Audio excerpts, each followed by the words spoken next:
DCC bank ಚುನಾವಣೆ ವೇಳೆ ಗದ್ದಲ ಮತ್ತು ಗಲಾಟೆ. ಕಿತ್ತೂರು ಕಚೇರಿ ಸೆಕ್ರೆಟರಿ ಮೇಲೆ ಕಾಂಗ್ರೆಸ್ ಕಾರ್ಯಕರ್ತರು ಹಲ್ಲೆ ನಡೆಸಿರುವಂತಹ ಘಟನೆ ಆಗಿದೆ. ಪೊಲೀಸ್ ಎದುರಲ್ಲೇ ಭೀಮಪ್ಪನ ಮೇಲೆ ಹಲ್ಲೆ ಮತ್ತು ಅಪಹರಣಕ್ಕೆ ಯತ್ನಿಸಿದ್ದಾರಂತೆ. ಇದೇ ವಿಚಾರಕ್ಕೆ ಕಾಂಗ್ರೆಸ್ ಮತ್ತು ಬಿಜೆಪಿ ಬೆಂಬಲಿಗರ ಮಧ್ಯೆ ಮಾರಾಮಾರಿನೇ ನಡೆದು ಹೋಗಿದೆ.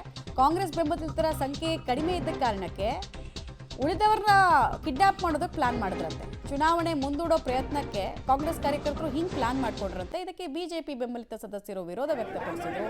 ಗಲಾಟೆ ನಡೆದು ಹೋಗಿದೆ. ಕಾಂಗ್ರೆಸ್ನವರು ಸದಸ್ಯರನ್ನ ಕಿಡ್ನಾಪ್ ಮಾಡೋದ್ರ ಮೂಲಕ ಚುನಾವಣೆ ಮುಂದಕ್ಕೆ ಹೋಗ್ಲಿ ಅಂತ ನೋಡೋದಕ್ಕೆ ಪ್ರಯತ್ನ ಪಟ್ಟರು. ಸುಮಾರು ಜನ ಇದ್ದ ಕಾರಣ ಇದು ವಾಕ್ಸಮರಕ್ಕೆ ಕಾರಣ ಆಯಿತು. ತಳ್ಳಾಟ, ನೂಕಾಟ, ಗಲಾಟೆ ವಿಕೋಪಕ್ಕೆ ತಿರುಗ್ತು.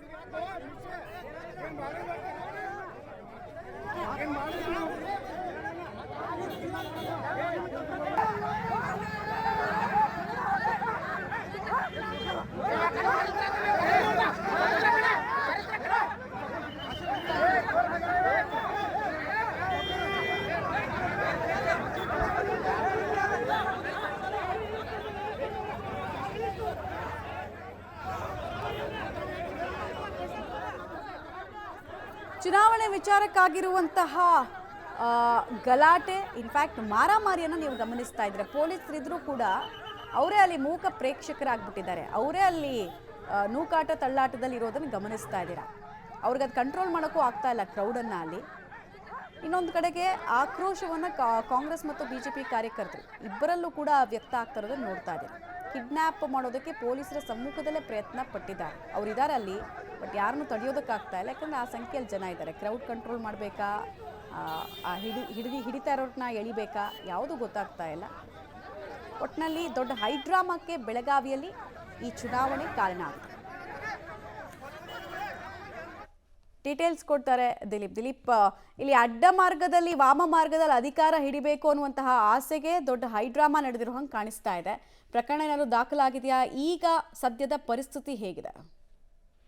ಮಮತಾ, ಈಗಲೂ ಕೂಡ ಒಂದಿಷ್ಟು ಬೆಳಗಾವಿ ಜಿಲ್ಲೆ ಏನು PKPS ಏನು ಎಲೆಕ್ಷನ್ ನಡೀತಾ ಇದೆ, ಡಿಸಿಸಿ ಬ್ಯಾಂಕಿಗೆ ಒಂದು PKPS ನವರು ಒಂದು ಡೈರೆಕ್ಟರ್ ಆಗಿ ಬಂದು ಅದು ಓಟನ್ನ ಮಾಡಬೇಕಾದ್ರೆ ಈ ವಿಚಾರದಲ್ಲಿ ಬಹಳಷ್ಟು ಕಡೆ ಗದ್ದಲ ಆಗ್ತಾ ಇರುವಂತದ್ದು. ಇದೇ ತರ ಬೆಳಗಾವಿಯ ಕಿತ್ತೂರು PKPS ಗದ್ದಲ ಆಗಿರುವಂತದ್ದು. ವಿವಿಧ ಪ್ರಾಥಮಿಕ ಸಂಘದಿಂದ ಕಿತ್ತೂರು ಸೆಕ್ರೆಟರಿ ಮೇಲೆ ಹಲ್ಲೆ ಮಾಡಿದಂತ ಕಾಂಗ್ರೆಸ್ ಬೆಂಬಲಿತಕಾರ ಅಂತ ಹೇಳಾಗ್ತಾ ಇದೆ. ಪೊಲೀಸರ ಮುಂಭಾಗದಲ್ಲಿ ಈ ತರ ಘಟನೆ ಆಗೋದ್ರಿಂದ ಬಹಳಷ್ಟು ವಿಷಾದನೀಯ ಸಂಗತಿ ಅಂದ್ರೆ ಅಲ್ಲಿ ಇರ್ತಕ್ಕಂಥವ್ರು ಯಾಕೆ ಏನ್ ಮಾಡ್ಲಿಲ್ಲ ಹಾಗೆ ಅಂತೇಳಿ ಮಹಾಮಾರಿ ಠಾಣೆ ಮುಂಭಾಗದಲ್ಲಿ ಹೊಡೆದಾಡಿಕೊಂಡ ಬೆಂಬಲಿಗರು ಇವತ್ತು ಕಿತ್ತೂರಿನಲ್ಲಿ ಬಹಳಷ್ಟು ಒಂದ್ ಕಡೆಯಿಂದ ಮತ್ತೊಂದು ಕಡೆ ಅಂದ್ರೆ ಒಂದು ಬಿಜೆಪಿ ಅವರು ಇರ್ಬೋದು, ಕಾಂಗ್ರೆಸ್ ಎಲ್ಲವೂ ಕೂಡ ಇಲ್ಲಿ ಒಂದಿಷ್ಟು ಗಲಾಟೆ ಮಾಡ್ಕೊಳ್ತಿರೋದು ಸರ್ವೇ ಸಾಮಾನ್ಯವಾಗಿರುವಂತದ್ದು. ಮತ್ತೆ ಇದೇ ತರ ಕಿತ್ತೂರಿನಲ್ಲೂ ಕೂಡ ಈ ತರ ಮತದಾನದ ಹಕ್ಕು ವಿಚಾರದಲ್ಲಿ ಓರ್ವ ಸದಸ್ಯನಿಗೆ ಡಿಸಿಸಿ ನಿರ್ದೇಶಕರಾಗಿ ಆಯ್ಕೆ ಮಾಡಿ ಅವರು PKPS ಒಂದು ಠರಾವ್ ಮಾಡ್ಬೇಕಾಗತ್ತೆ. ಈ ಠರಾವ್ ಮಾಡೋ ವಿಚಾರದಲ್ಲಿ ಸೆಕ್ರೆಟರಿ ಮೇಲೆ ಹಲ್ಲೆ ಮಾಡಿರುವಂತದ್ದು. ಮಮತಾ, ರೈಟ್. ಧನ್ಯವಾದ ದಿಲೀಪ್ ತಮ್ಮೆಲ್ಲ ಮಾಹಿತಿಗಾಗಿ.